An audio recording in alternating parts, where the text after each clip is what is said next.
You've heard the anti-Semitic tropes. Jews run the banks, Jews manipulate space lasers, Jews pull the strings and make world leaders dance. But have you heard that Jews controlled the slave trade?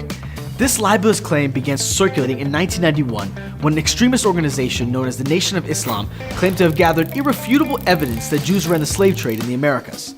Most recently, the claim reared its ugly head when NBA star Kyrie Irving promoted the film Hebrews to Negroes, which makes some pretty outlandish allegations about the Jewish role in the slave trade. So let's ask the uncomfortable question: what role did Jews play in the transatlantic slave trade?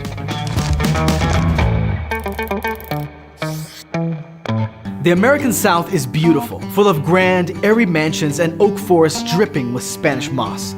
But its wealth was built on the backs of over 4 million enslaved people, forced to pick and process the cotton and tobacco that dominated the South's economy. And let's not forget that even most Northerners indirectly benefited from the economy of forced labor in the South. Slavery was baked into the financial and social climate. Nearly 1/3 of all Southern families owned enslaved Africans. If you were a rich white Southerner who could afford to own slaves, you likely did. And that included the small Jewish community of the 19th century American South. Jews owning slaves? We are talking about the same community that celebrates their own liberation from slavery every Passover, right? The same nation that gave the world the classic line, "Let my people go." It's a strange and brutal irony, but it's true. Sure, census data suggests that Jews enslaved far fewer folks than your average white Christian Southerner. I mean, roughly 12,000 Southerners enslaved more than 50 people. Want to guess how many of that number were Jews? 20. So to claim that Jews had some kind of monopoly on slaveholding is, well, pretty ridiculous. And yet, the fact remains that some Jews did enslave kidnapped Africans. The stats are even starker when you head over to the Caribbean and South America, where Jews were just as likely as their non-Jewish neighbors to own an enslaved person. It's an uncomfortable legacy to grapple with, to be sure. But it wasn't an unusual one. Jews were not disproportionately more likely to own enslaved people. And they certainly were not more likely to, how does the Nation of Islam say it, control the entire slave trade? Yeah, no. Where does this lie even come from? Well, I don't want to say anything too controversial here, but I think it's safe to say that Jews living in 18th century Europe weren't doing too great. Centuries of restrictive anti-Semitic legislation left them with few options for making a living.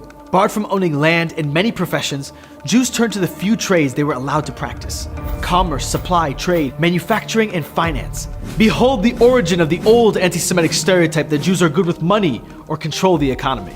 Now, Portugal and the Netherlands were once home to two of Europe's large Jewish communities. And what kind of trade were Portugal and the Netherlands doing in the 18th century? You guessed it, importing and exporting human beings. Since Portuguese and Dutch Jews were traders and merchants and businessmen, some made their living trading enslaved people.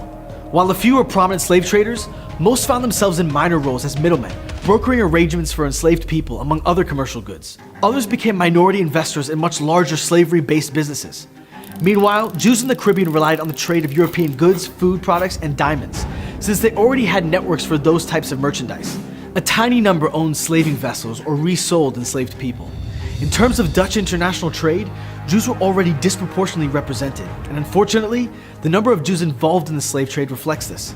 It's estimated that Jews were responsible for 6 to 10% of Dutch slave trade to the Americas. As a Jew, I'm embarrassed by such a high number. But the Dutch slave trade only accounted for roughly 6% of a trade dominated by the British and Portuguese. In terms of British involvement in the slave trade, scholars estimate that roughly a dozen Jews participated in some aspect of the transatlantic slave trade. A dozen. Put it all together, and it's still nowhere near what anti-Semites are claiming. And by the 19th century, the already minor Jewish share of the triangular trade had all but disappeared. As a descendant of enslaved peoples in the Caribbean, I'm not here to downplay the role of any group or individual. Slavery and the vicious brutality of the transatlantic slave trade was evil, period. Just because it was widely accepted in the culture of the time doesn't make it any less wrong. And the fact that Jews were only a fraction of a percentage of those responsible for bringing enslaved people to the Americas doesn't make it any better for the generations of lives destroyed by this atrocity. But there's a reason we're not here today talking about the Catholic or Arab or West African role in the slave trade. And no, it's not because they didn't play a role. To claim that Jews played a leading role in the slave trade is to play into the same old trope that anti-Semites have been spewing for centuries. That Jews are part of some conspiracy to run the world. That Jews wield power wildly disproportionate to their population. That Jews are money-hungry monsters who profit off of others' suffering. It's easy to manipulate facts to form a certain narrative, to cherry-pick data, pluck statistics out of context, and weave it all into some warped story about Jewish evil. Half-truths are powerful precisely because of the tiny kernel of truth buried within them. But this isn't even a half-truth, it's a bald-faced lie. Did some Jews own enslaved people? Yes. Did some Jews benefit from the labor of enslaved people? Yes. Did some Jews work trading in human beings? Yes. Does any of that mean that Jews controlled the slave trade? That they benefited disproportionately from buying and selling their fellow human beings?